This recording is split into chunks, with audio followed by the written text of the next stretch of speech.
Story with Binaca. सुनिए कहानी Binaca की जुबानी।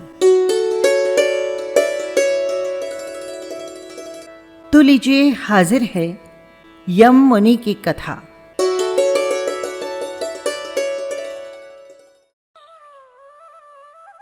ये कथा है उन मुनि की जिन्होंने बहुत ही थोड़ा ज्ञान होने पर भी अपने को मुक्ति का पात्र बना लिया और अंत में वे मोक्ष को प्राप्त हुए।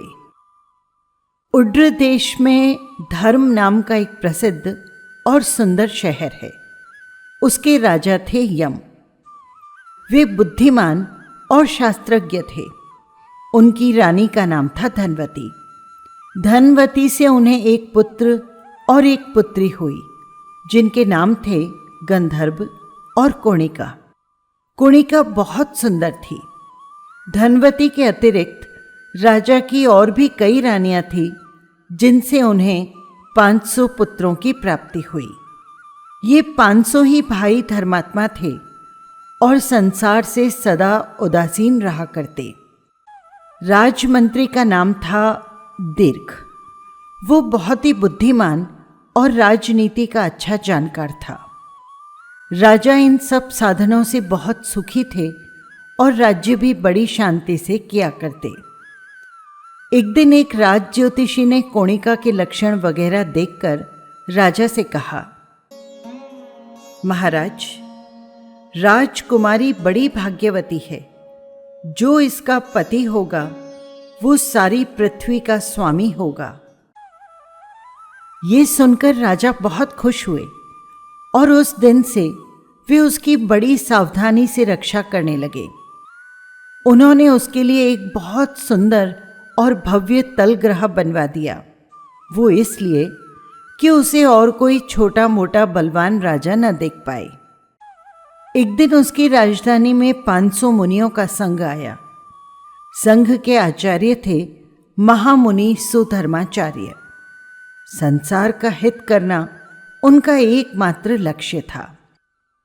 बड़े आनंद और उत्साह के साथ सब लोग अनेक प्रकार के पूजन द्रव्य अपने हाथों में लिए आचार्य की पूजा करने के लिए गए। उन्हें जाते हुए देख राजा भी अपने पांडित्य के अभिमान में आकर मुनियों की निंदा करते हुए उनके पास चले गए।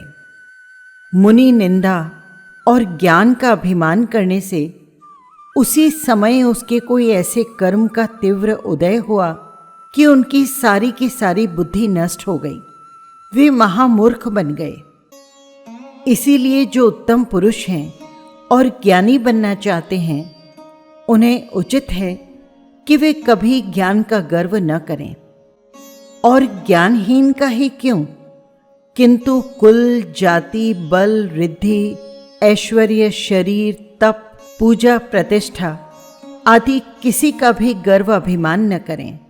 इनका अभिमान करना बड़ा ही दुखदायी है। अपनी ये हालत देखकर राजा का होश ठिकाने आया। वे एक साथ ही दांत रहित हाथी की तरह गर्व रहित हो गए। उन्होंने अपने कृत कर्मों का बहुत पश्चाताप किया और मुनिराज को भक्ति पूर्वक नमस्कार कर उनसे उपदेश सुना, जो कि जीव मात्र को सुख देने वाला है। धर्मोपदेश से उन्हें बड़ी शांति मिली। उसका असर भी उन पर पड़ा। वे संसार से विरक्त हो गए। वे उसी समय अपने गंधर्व नाम के पुत्र को राज्य सौंप अपने अन्य 500 पुत्रों के साथ, जो कि बालपन से ही वैरागी रहा करते थे, मुनि हो गए। मुनि होने के बाद उन सब ने खूब शास्त्रों पर अभ्यास किया। आश्चर्य है कि वे 500 ही भाई खूब विद्वान हो गए, लेकिन राजा यानी यम मुनि को पंच नमस्कार मंत्र का उच्चारण करना भी नहीं आया। अपनी ये दशा देखकर यम मुनि बड़े शर्मिंदा हुए और दुखी हुए। उन्होंने वहां रहना उचित न समझ अपने गुरु से तीर्थ यात्रा करने की आज्ञा ली और अकेले ही वहां से निकल पड़े। यम मुनि अकेले ही यात्रा करते हुए एक दिन स्वच्छंद होकर रास्ते से जा रहे थे। जाते हुए उन्होंने एक रथ को देखा। रथ में गधे जुते हुए थे और उस पर एक आदमी बैठा था। गधे उसे एक हरे धान के खेत की ओर लिए जा रहे थे।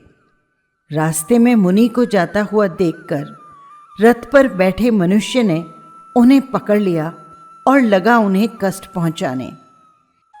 मुनि के कुछ ज्ञान का क्षयोपशम हो जाने से एक खंड बनाकर उन्होंने एक श्लोक पढ़ा, जिस श्लोक का अर्थ ये था, रे गधों, कष्ट उठाओगे तो ही तुम कुछ खा सकोगे। इसी तरह एक दिन कुछ बालक खेल रहे थे। वहीं कोणिका भी न जाने किस तरह पहुंच गई। उसे देखकर सब बालक डरे। उस समय कोणिका को देखकर यम मुनि ने एक और खंड गाथा बनाकर आत्मा के लिए कहा, जिसका अर्थ ये है, दूसरी ओर क्या देखते हो? तुम्हारी पत्थर सरीखी कठोर बुद्धि को छेदने वाली कोणिका तो है। एक दिन यम मुनि ने एक मेंढक को एक कमल पत्र की आड़ में छुपे हुए सर्प की ओर आते हुए देखा। देखकर वे मेंढक से बोले, मुझे, मेरी आत्मा को तो किसी से भय नहीं, भय है तो तुम्हें। बस यम मुनि जो ज्ञान अर्जित कर पाए थे वो इतना ही सा था। बस वे इन्हीं 3 खंड गाथाओं को याद करते रहते, उनका स्वाध्याय करते, पाठ करते, और कुछ तो उन्हें आता नहीं था।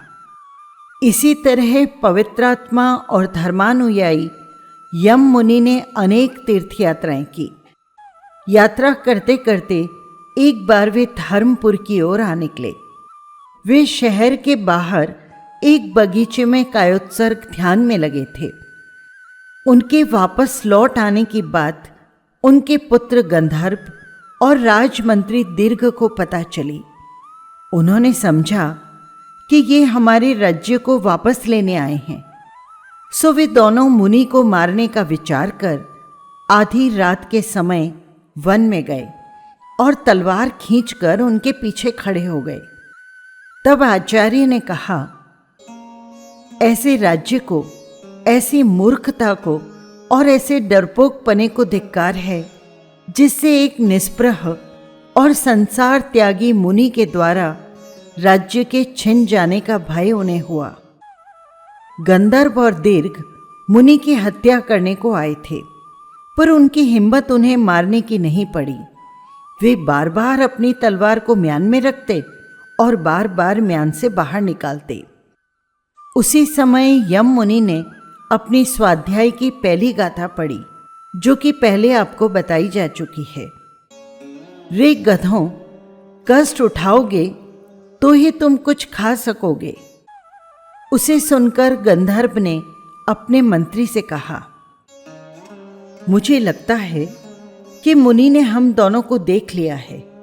लेकिन जब मुनि ने दूसरी गाथा पढ़ी, दूसरी ओर क्या देखते हो?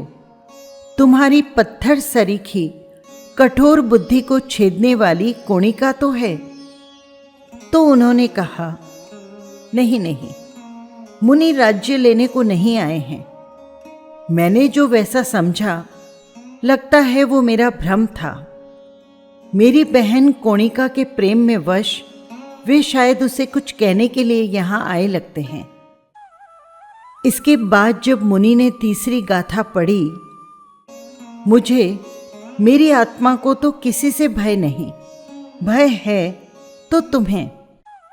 तब उसे सुनकर गंधर्व ने अपने मन में उसका ये अर्थ निकाला, मंत्री दीर्घ बड़ा कूट है और मुझे मारना चाहता है।